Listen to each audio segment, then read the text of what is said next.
Alright, welcome back everybody. We are continuing the Marvel Legends Retro Spider-Man series. Today we are looking at the Gwen Stacy action figure.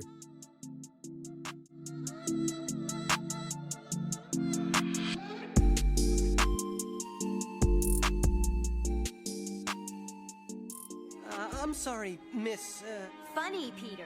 The name's Gwen Stacy. Alright, here she is in the packaging. Exact same packaging for all of these guys, like I said.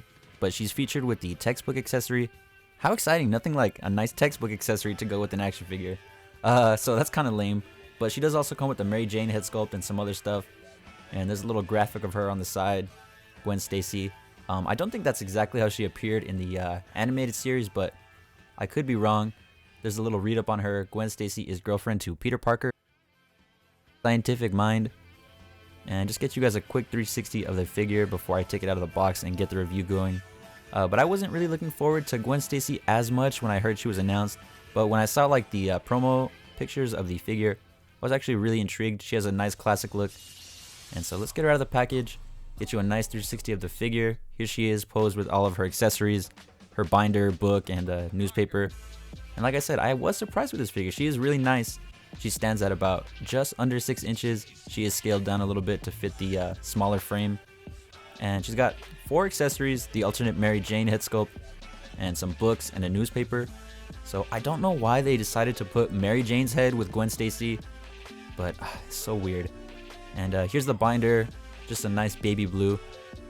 And it looks more like I don't know, it is a binder, but if this is the Spider-Man 1994 animated series, this is probably like a Trapper Keeper then. Which is the same thing as a binder, I guess? I don't know.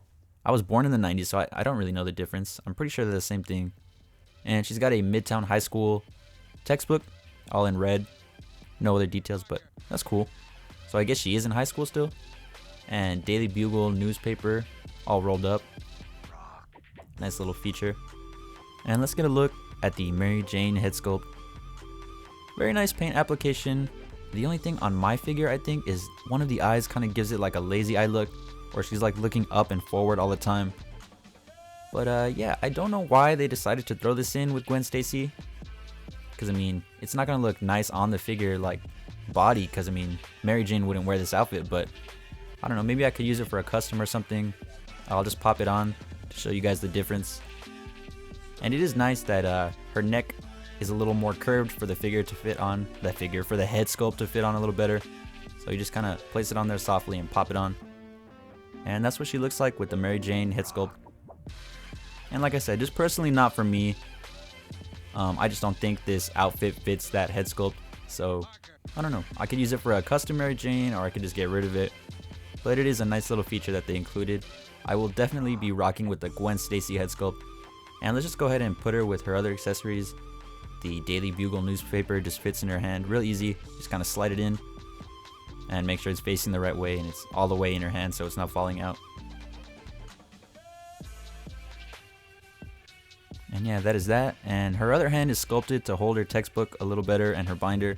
So what I do is I kind of just sandwich these together and try to have her holding them underneath.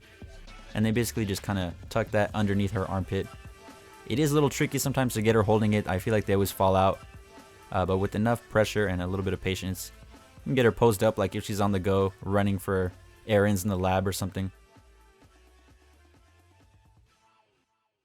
And here's the figure. We're going to look at her articulation. She is a little bit limited. Her hair gets in the way of the 360, and she cannot move up and down that much on the head joint. But her arms come out about that much, and she has a swivel at the... Actually, no swivel at the bicep. She has a bend at the elbow, swivel at the wrist, and she has no really upper body articulation. She does have a little bit of a waist swivel and a tiny bit of a upper torso crunch, but I did notice that my other arm is kind of busted. I don't know how it ripped out like that, but that is kind of unfortunate. I don't know how the fuck I did that, but it's not too bad. At least the figure still actually articulates and bends. But the legs are also limited because of the skirt, but she does have a good range of motion, and the ankle pivots and the knee bend. No swivel at the boot. It's just painted on. It's not an extra piece. So she is not as posable as the other figures. But like I said, I do really like this classic look. They nailed it. They did a great head sculpt. The colors on this figure are nice. A very nice flowy hairstyle sculpt. The only thing is that her head, I feel like at certain angles looks a little weird the way you pose it, or if you have it up too much, just because of how outward the hair is sculpted. But no problems with the face at all. A very nice face sculpt. I just feel like figure companies have been improving female head sculpts so much within the past at least like 3 years. So that's nice. I hated getting female figures that straight up looked like dudes and had muscular bodies and just looked dumb. I like that they're paying a lot more attention now. And it shows with this figure. She's really nice. She's got a badass green lab coat and a brown belt in the back. A nice little detail. It's kind of like not tucked in or not clipped on, but it's just hanging out in the back. And like I said, the boots are just painted on. They're not sculpted. Just a nice black. And she's got like a purple skirt and a nice black textured sweater. Really like the costume on this figure. Just overall, this is a nice figure, I think. And here she is with Spider-Man. Just to show you a comparison of the two. And the scale differences, she's just a little bit shorter. And these two figures are really nice together. And there she is with Green Goblin. You know, if Green Goblin's nearby, it's going to be fucking no good news for Gwen Stacy. But overall, I do really like this figure. Like I said, I wasn't looking forward to her as much.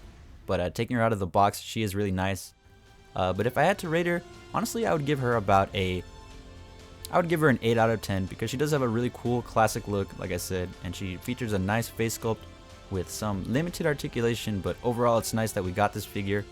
And thank you all for watching. I hope you enjoyed. Be sure to leave a like, comment, subscribe, and hit the notification bell for new collectible videos every week. And I will see y'all later. Peace. And wearing the old costume tonight, nice touch. Very nostalgic.